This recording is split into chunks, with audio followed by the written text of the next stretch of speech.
chăm phai veng lai than mol thar ania hei hi an vui ma sak per lal thiang thima kum sam ni le pasari me ni sam thum ma boral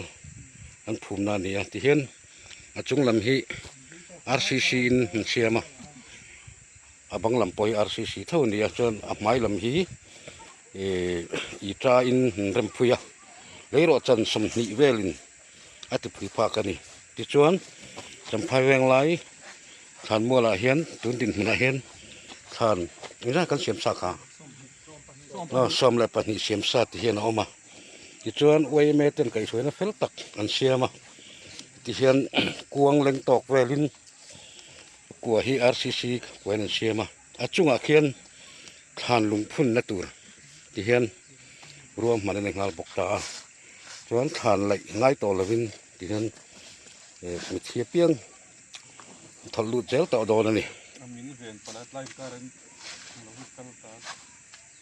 ong ta hoi ta tlang tlang thei vek lo hen ti chuan ka ngaram te kan nia lei min thut thei te ni bok ka wangin than hi in zom put ni lovin ti hian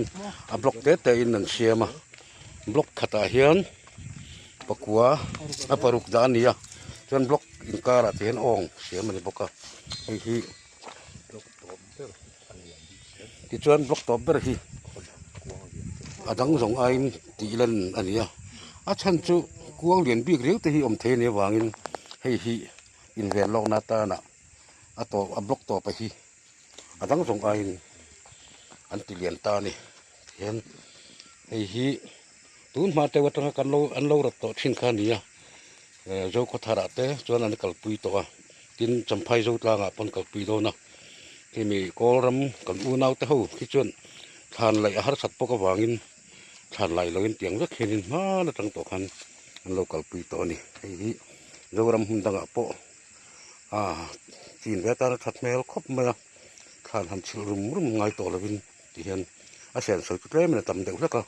ma se kan khosak phung lo tang kang zela tam chon hi chin zui tan thil thatak ani mele